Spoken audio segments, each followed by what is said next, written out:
What does trust have to do with software testing and AI? Well, that's what we're going to be talking about all today in this episode with Damien. If you don't know, Damien has over 30 years of experience. He does all the things. He does with testing. He does a lot of speaking, a lot of conferences, a lot of keynotes, a lot of talks, a lot of training. You probably know him, so I'm really excited to have him. Also, he's really helped in the past organize QA or the Highway, which has become one of my favorite testing conferences in the real world at QAOrTheHighway.com. You definitely should check out. And he, like I said, well, I don't know if you know this, he actually does a lot of improv and comedy. He's also an author, an illustrator. He does all the things. So really excited to have him back on the show. If you want to know more about trust, what the heck is it? What does it have to do with AI and testing? Like I said, you don't want to miss this episode. Check it out. You probably heard the old saying, seeing is believing. And that's why I think this goes a long way towards building trust that we talk about in this episode. And that's why I'm excited about this week's sponsor. Look, visual bugs don't just look bad. They kill retention, trust, and revenue. 88% of users won't return after a bad digital experience. And 75% judge your brand by your UI. And 35% of your revenue is lost due to poor UX. Manual visual testing is tedious and often prone to errors.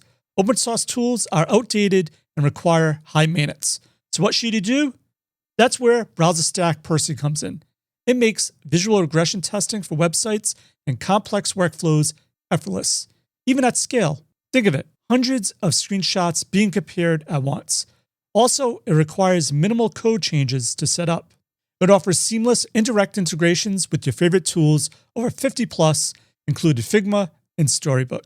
It also has this really cool feature called Visual Scanner that helps you monitor thousands of pages across real devices and browsers in under a minute. What's more interesting is the Visual Review Agent, which is powered by AI that helps cut through the noise and false positives, reducing manual review times by 3x. With Percy, teams like LinkedIn, IBM, Adobe, etc. are already shipping faster with full UI confidence. But as I said at the beginning, seeing is believing, so try it out for yourself using that special link down below. Hey, Damien, welcome back to the Guild. Hey, Joe, thanks for having me. It's me, it's you together. All right, good to see you. Finally. Again, it's been 9 years since last time we talked on the podcast. Long. Yeah, for sure. So what's changed in 9 years in the testing software kind of world? Boy, nothing and everything. The basic tenets are still there. Those are unchanging, and the technology is changing at an ever-increasing pace. So, absolutely. So one thing I know is obviously a hot topic since last time we spoke is AI. Before we get there, but we're going to try to go high level and then actually explain to people what it means and why it pertains to software testing. And that is, you wanted to talk about trust. I'm like, trust? What the heck is that about? So why did you want to talk about trust at a high level? Yeah, that's a great question, and I get that a lot. So the origin story for this talk was it actually began, to be honest, with the last U.S. election. If anyone anywhere in the world is unaware, we had an election last year, and watching the news, talking with family members, the topic of trust came up over and over and over. Do you trust this candidate? Do you trust this party? And I'd hear it on the news. I'd hear it with family members, and I started to think about whether I do or distrust certain candidates, certain parties. And then why do I trust these things? And then as I dug deeper and began to read and learn more, I realized that trust was incredibly important, not just with regards to elections, but in regards to my life, every aspect of it. As I dug deeper, I realized that this was an important topic, and I really wanted to get the word out. Simultaneously, as a full-time public speaker, I was trying to get into conferences and events. And typically, because of my 30-year testing career, I would speak at a lot of technical and testing events, and getting soft skills stuff, which is my bread and butter. That's the topics I talk about: epistemology, communication, semantics, linguistics, empathy. That stuff is tough to get accepted at tech conferences. So I was trying to think, how can I get the topic of trust accepted at a test conference? And I thought, well, trust invades every part of my life, including my career as a tester. And what other things does trust relate to? It relates to AI and testing. So I thought, well, I can create a talk that's ostensibly about AI, but truly about trust. And that's kind of the origin story of the talk. Awesome. And I think you could chuck me off the ledge here. Some breaking news. A few days ago, Google just released VEO 3. Not sure if you've seen it. It creates really, really realistic video. And talking about politics, I hate politics. I think it's ridiculous. I think politicians actually create a fake thing to rile their different segments up. to vote against another. Like, that's all it is. Both parties. That's all I'm saying. Anyway, Performative. and the reason why I'm saying that is what's scary is this video I could see, doesn't matter who, what party, using this to say this person said this or this person said that to get their little segments upset and riled up. And then, do you see that as how is that going to impact trust? I guess let's boil that all down to this new, I don't know if you saw the new video released by Google Flow VEO3, but it looks really realistic. And I see that as being really, it's only going to get scarier as we go along. So any thoughts on that as it applies to trust? I've seen what you're talking about. This new release is something else. It's incredible technology. It's, I think in the modern parlance, we're cooked is what they say. So I've seen some demonstrations of it on various feeds, and it is unbelievable. So how does trust relate to that? It makes trust even more important. Questioning, asking, challenging the things that you trust or distrust, and why. Why is it so? Why do you trust this thing? Why do you distrust that thing? And digging deep to find those answers, you may realize that your sense of trust or distrust is misplaced. And if so, you can reevaluate your decisions, your thoughts and actions, and make better thoughts and actions, make better decisions. So I think trust is increasingly important with the advent of AI and new technologies like this VEO. So as a tester, what mindset do we need to know, like not just make assumptions like, oh, this is real, or, this requirement is correct. And then based on that trust of the requirement, without maybe seeing if it's a real requirement or not, testing it. I don't know if that makes sense, but how do we know what to trust when we should trust it as a tester? Well, I think that trust is infused by a lot of different things. Being a tester, I think good testers, anyone can test. Children test toys. They poke and prod and learn from their actions and respond accordingly. So everyone tests from childhood on. But being a good tester, doing it with agency, with intent for a particular purpose is different. So being a good tester, I think, is all around curiosity. You can't be curious unless you question things and wonder about things. And questioning and wondering is about questioning and wondering your assumptions. So you're given a requirement, whether it's explicit or implicit, or someone tells you or it's written down, and you might just take it at face value and go, this is the way it is. Or as a tester and you're curious, you go, why is this so? I wonder, where did this come from? Is it true? And those are the types of questions that make you challenge and question your sense of trust and dig deeper and find out, is this requirement something that is valid, something's true, something to be trusted, or something that I should dig deeper and find out alternate viewpoints, perhaps, alternate requirements, conflicting requirements. How do you convey that to your organization? Like, I know this is what you said the customers want, but maybe we should validate it. Like, how do you not just go, I'm just going to do what they say, I want to keep my job, I trust they know what they did. Well, if keeping your job is your number one priority, then you just do what they say. But for each thing is a time and purpose. But if you want to be a good tester and you want to truly challenge these things and test as effectively as possible, I think one way is focusing on these fundamental concepts, the things that I speak about. I talked about communication and empathy and epistemology. How do you know what you know? And trust. These are very, very fundamental concepts that are related to people. I mentored a tester one time, somebody that was in customer service, and they wanted to get into testing. And they said, there must be a better way. I answer the same questions over and over. Wouldn't it be better if we solve the problem at the root rather than just putting Band-Aids on it each time a customer calls in with a problem? So I sat down with them and we began talking about things like epistemology. How do you know what you know? And communication. How do you express the ideas that you have in your head and get them into someone else's head and transfer and exchange ideas? And we talked about perspective and relativism, how a bug is not just a bug as a bug, it's relative to someone at some time. And these are very fundamental concepts: communication, epistemology, relativism, causality, what causes things going forward and backwards, what are the effects and causes. And after several weeks and months of talking about these topics, my mentee said, hey, we haven't talked about bugs. We haven't talked about requirements. We haven't talked about testing. And I thought, or have we? In fact, we've been talking about the fundamental concepts that flow upwards into all the testing activities that you do on a daily basis: exploring, poking, prodding, experimenting with the product, communicating your findings to others, talking about risk and epistemology. How do you know that something's a risk, and communicating that to others? All of these things can help you write better bug reports, test more effectively. So to answer your question, how do you communicate this to an organization?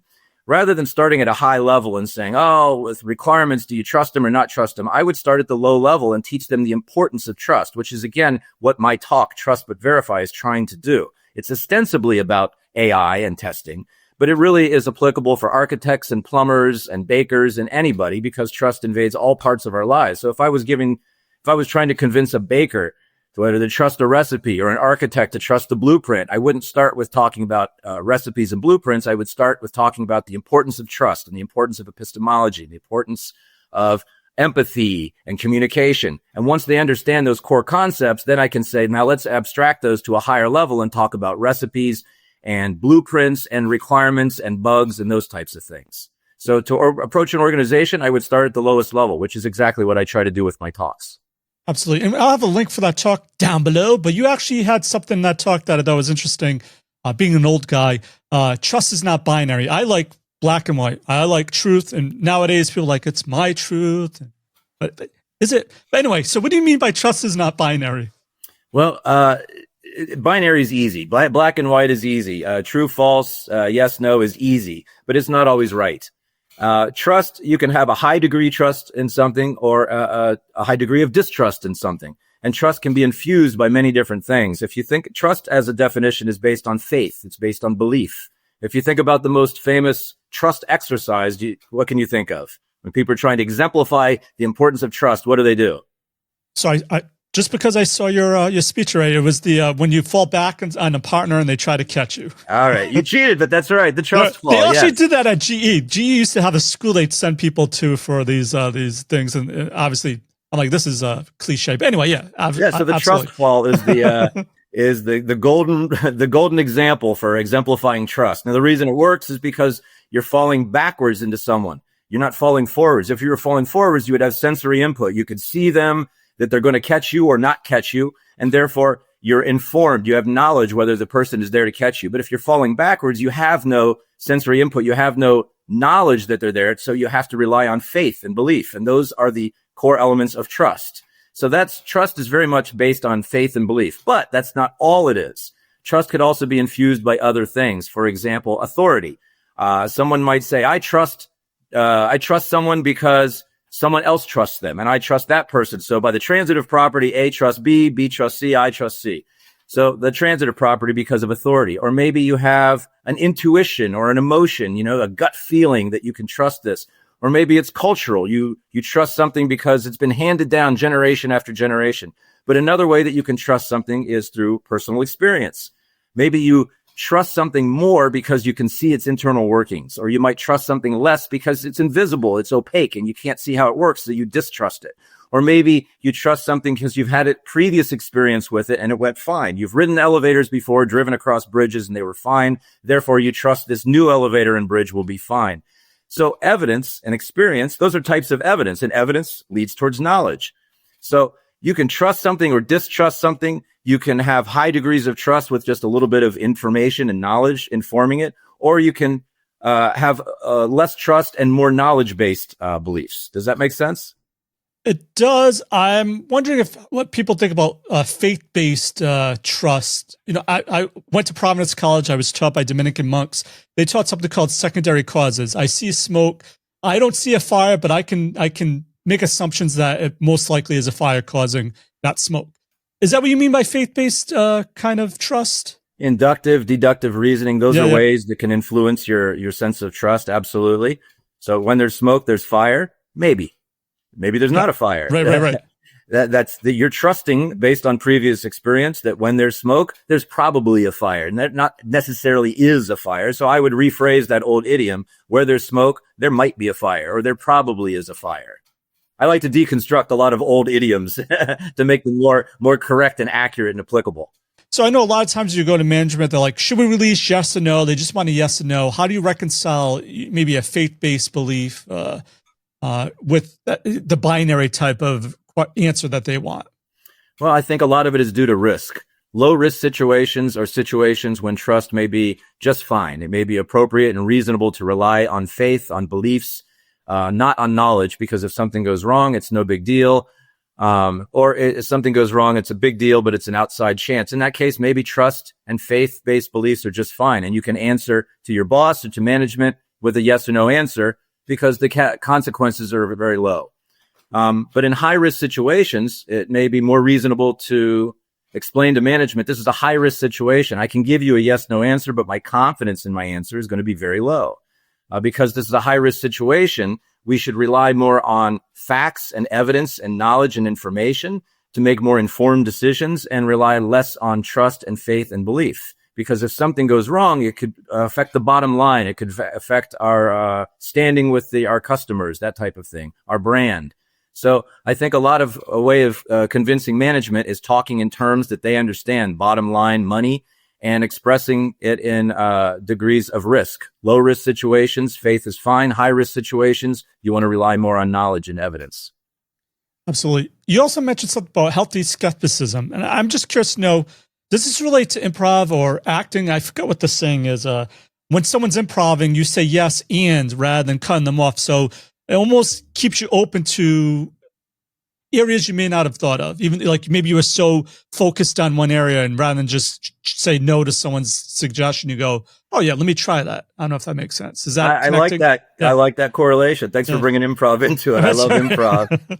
I don't know if I've made that connection, but I can definitely see how it relates. Improv is about going with the flow, responding. Yes and is about agreeing with whatever was said, whether it's reasonable or unreasonable, and then adding on to it. And it's a sense of open-mindedness. And absolutely, skepticism is about being uncertain. It's about having an open mind, whether to trust or distrust something, whether to believe or not believe something. Skepticism often gets a bad rap. It's seen synonymous with doubts or suspicion or even being jaded or cynical. But in fact, skepticism by definition is about being uncertain. It's being not sure. And so same thing as improv on stage, is having an open mind that whatever's said, you can go with the flow. So I like that correlation. I hadn't thought about it myself. Well done. Awesome. Hey, you can add it and just give me credit when you mention it on stage. Awesome. Yeah. So, Damien, I guess this leads me to AI. You mentioned Michael Bolton. We had a really great conversation around LLMs. And the thing that came up is it's very persuasive to make you think like it's telling the truth. And it's not thinking, but it's like it makes it like it's so certain of what it gives you as output. How do we not get lulled into being thinking that this is someone that's actually thinking and give me results? I'll draw a correlation. Again, this talk is ostensibly about AI. I'll talk back. I hate politics as well, but that was the origin story for the talk. And if you think about politicians, as you said earlier, their entire game is crafting a very carefully crafting a message that is consumable and appealing to the masses, right? So they may say something that's absolutely not true, but say it in a way that really feels true. Stephen Colbert coined the term truthiness a few years ago. So they have a lot of truthiness in their words. Yes. And outside of politicians, you may have relatives or coworkers that are soothsayers that can really tell you something and you trust them. You boy, man, the way that they said that is absolutely, it seems true to me. Why question that? Another source of seemingly true information is AI. It can seem really, really fact-based. It can seem really convincing, really persuasive. And so I really don't see AI in this sense as that much different than a smooth-talking politician or a suave uncle or a charismatic coworker or something like that can deliver a message in such a way that it allays your doubts. So that's why I say, rather than just accepting things based on faith, if you're in a high-risk situation, it might be smart to apply skepticism, be not sure, and start doing critical thinking, challenging assumptions, asking questions, pausing for reflection, those types of things. Love it. And I think in your presentation, you may have mentioned something about prompt engineering being the modern version of asking better questions. So how does better quality questions influence maybe the trustworthiness of AI? Because I think it goes both ways. You can ask really terrible questions. You're going to get terrible responses, like anything. Garbage in, garbage out. So how can we work on better questioning then? Well, there's an entire field around it called prompt engineering, as you mentioned. So essentially, that's the modern term with regards to AI for asking better questions. How do you ask better questions? it's an art and a science. Several of my talks around communication, semantics, linguistics focus on this, about the art of asking better questions, whether they're binary, closed-ended questions, whether they're the open-ended questions that allow for exposition and being more verbose and more information, polls, questionnaires, surveys, Likert scales, ranking and rating. There's all sorts of ways that you can question people or AI to get better responses. If your question, like you said, garbage in, garbage out. So if you're asking AI poor questions and you're getting results out, your confidence might be low because you say, well, was my question sufficient to begin with? So I encourage people to learn, if they're using AI, to learn to ask better questions. Outside of the context of AI, I encourage people to think about the question that they're asking their uncle, their coworker, the politician, or whoever they're talking to, and say, is this a reasonable question? Does it properly embody all of the things I want to know? If not, then your question is part of the problem in the bad answer that's you get back. Absolutely. So, is it, I guess trust goes at the heart of everything. It's not just testing, but it's all things in life. But especially when it comes to a job, do you think it's our responsibility to question things better to our management? Because, once again, Microsoft just made an announcement, I think 2 weeks ago, they're laying off 6% of the company for, they said it's going to be replaced by AI. How do we trust these people that are supposed to be trustworthy? The leader of OpenAI, the leader of Microsoft, all saying AI could do all these wonderful things and it could replace you. And is it up to us to question them and say, look, this is what AI can do and this is what it can't do, to try to maybe level the playing field? That's a tough one. That's a big question. Let's see. I would say that there's a time and a place. I'm very context-driven tester. I'm a very context-driven person in my life, in my work, in my play. So I let context drive. And part of context is purpose. What am I trying to achieve? We mentioned earlier, if you're trying to keep your job, maybe just do what they say. If that's your number one priority, maybe convincing someone that they're wrong or incorrect isn't the prudent thing if you're trying to keep your job. But if that's not the top of your priority stack, if there's other things, ethics and morality, and those types of things are important, and doing good testing and producing a quality work out of yourself, then I believe that it is prudent and advisable to challenge people and question them. Now, this is not popular. You said earlier, black and white. I like it. You like it. It's easy. That's why we like it. Easy things are fun and easy. But really, sometimes they're not the best for long-term outcomes. Sometimes easy, fast things have good short-term outcomes, but can have catastrophic or negative or unwanted long-term outcomes. So think about the purpose, what you're trying to achieve. Is the short-term gain, does it outweigh the long-term consequences? Are the long-term consequences bad enough that you say, boy, in this case, ethics and morals and doing good work is the top of my priority stack. Therefore, I need to talk to management and help them understand these things, why what they're saying is incorrect, or an alternate viewpoint. This is all about tact and how you communicate your message. But if that's the top of your priority stack, I absolutely think it makes sense. Absolutely. I guess it's all how persuasive you are, rather than being seen as a gatekeeper. I think it goes back to your point about risk. If we could say, look, we're not gatekeepers. Here's what you want to do.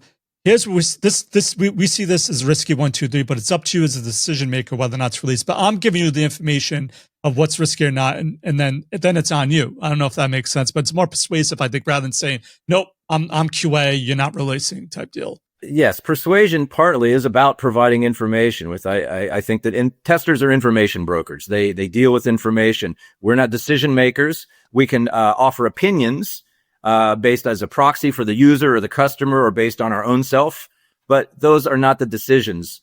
Really, we offer information to others so that they can make more informed decisions. So part of that might be being persuasive. Offering information in such a way that if you think it's important and it's ethically important and keeping your job is not the priority stack, at top of your priority stack, then maybe you can offer that information in such a way that it's more impactful by being persuasive. Absolutely. Okay, Damien, before we go, is there one piece of actual advice you can give to someone to help them more with their testing, kind of risk-based, kind of skepticism, kind of, trust, but verified type approach? And what's the best way to find or contact you? Oh, great question. The advice I usually give is simple and incredibly difficult at the same time. It's ask. Asking it costs nothing. It's easy to do, except for it's incredibly difficult to do because of social norms and not wanting to appear as unknowledgeable or uninformed. So there's all sorts of reasons that people avoid asking questions. That's a whole topic in itself. But I would say my number one piece of advice is ask. And if you think that someone else doesn't understand what you're trying to convey and communicate to them, ask if they understand. Ask if they can paraphrase and repeat it back to you to your satisfaction. So my piece of advice, and this goes back to the curiosity, which is the main attribute of a tester, I believe, is ask questions. And how to find me? I'm at ineffable-solutions.com. That's my professional website for speaking, training, and consulting. I also draw strangers. That's at idrawstrangers.com. And my book is at hankandstellabooks.com. I'm all over the place doing a lot of different things. And you can find links to all this awesomeness down below. Thanks again for your automation awesomeness. The links to everything of value we covered in this episode, head on over to testguild.com/A547. And if the show has helped you in any way, why not rate it and review it in iTunes? Reviews really help in the rankings of the show, and I read each and every one of them. So that's it for this episode of the TestGuild Automation Podcast. I'm Joe, and my mission is to help you succeed with creating end-to-end, full-stack automation awesomeness.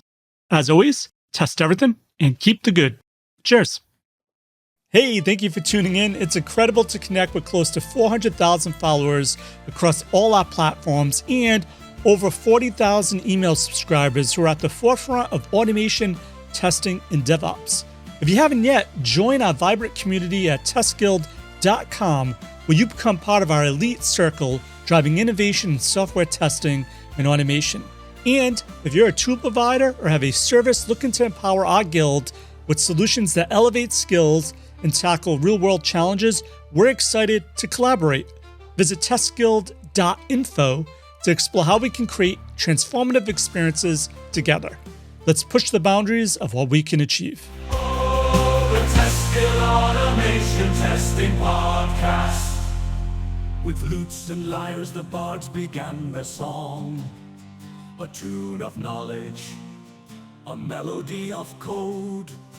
Through the air it spread like wildfire through the land, guiding testers, showing the secrets to behold.